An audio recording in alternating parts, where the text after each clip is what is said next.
Bueno, vamos a ver ahora el tema de recursos de mancha dominante en el dibujo de modelo con el entorno del aula y técnica seca.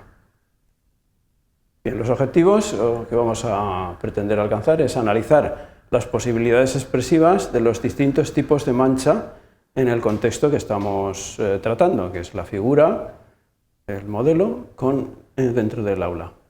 Y luego establecer una valoración de este recurso en lo que es figura principal y fondo, puesto que estamos representando ambos elementos. Bien, los tipos de mancha que vamos a tratar, que vamos a trabajar en dibujos generalmente de una sesión con figura y entorno son los siguientes. Primero, la mancha generada con la barra grasa o el carboncillo, aprovechando su parte menos extensa, es decir, lo que sería el trazo grueso que da la punta de la barra.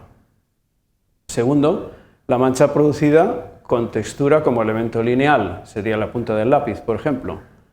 Luego, grandes manchas que se pueden producir a modo de grisalla cuando se frota, sea ya el carboncillo en su parte más ancha o sea la barra en su parte más ancha, y se intenta crear una intención de claroscuro.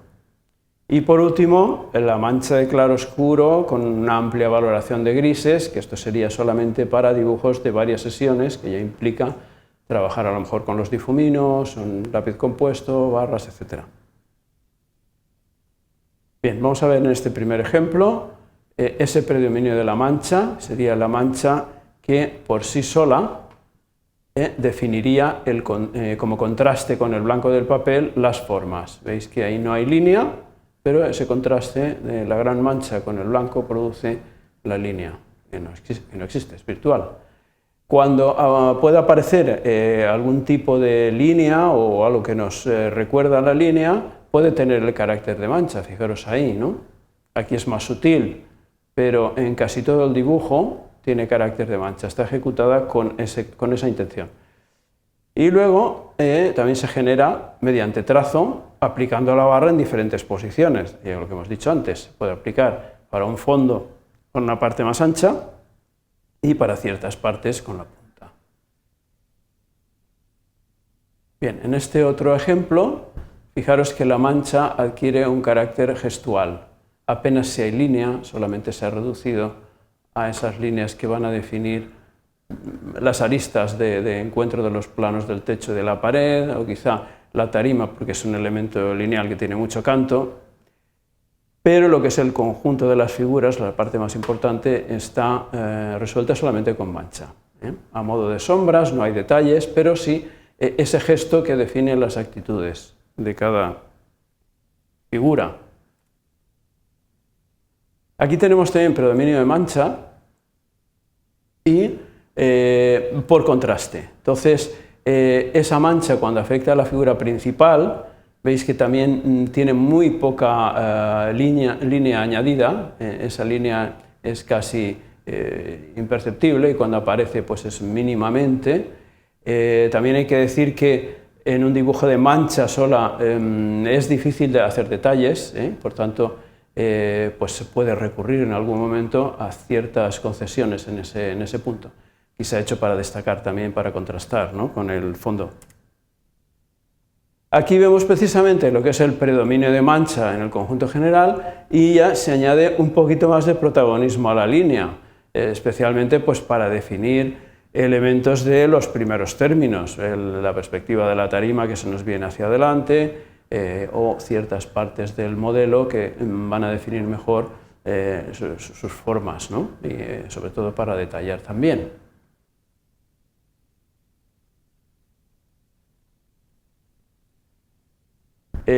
Aquí tenemos un ejemplo muy claro de lo que sería la generación de la mancha por textura de línea. El lápiz de grafito, por ejemplo, pues bueno, rayando se nos va a producir una mancha y aquí tenemos varios planos y luego un fondo muy abstracto, muy sintético. Bueno, es un dibujo que más bien es un boceto, pero que ilustra bien lo que es la calidad de esa mancha, ¿no?, la generación de esa mancha. Y aquí tenemos ya lo que sería el final, que ya se saldría un poco de lo que es el tema, pero está puesto también porque es una posibilidad. Es generar ya esa mancha también con textura de línea, igual que en el caso anterior, solo que aquí pues, se ha añadido línea también, porque es un dibujo ya, digamos, más acabado, con más sesiones, que intenta pues eso, sacar la profundidad, etc. Pero observamos ese rayado muy sutil a veces, muy fuerte en otras, que es el que está generando toda la mancha del dibujo, independientemente o no de que tenga línea, que en este caso la tiene. Bien, para concluir, podemos decir lo siguiente: la utilización de la mancha sola, es decir, sin línea, limita en cierta manera la descripción de las formas, pero a su favor podemos ganar en expresión al estar estas formas menos sujetas a descripción de detalles, por ejemplo, lo cual puede resultar un reto creativo. Y dentro de que es la mancha sola podemos experimentar más este recurso con sus tipos de generación, frotado, rayado, con barra, con lápiz, difuminado, etc., que si nos propusiéramos utilizar en el dibujo línea y mancha, ¿no? Porque ya nos repartiríamos, aquí hay que focalizar solo la mancha y entonces nos centramos en sacarle el máximo partido a este recurso. Bueno, y esto es todo por el tema.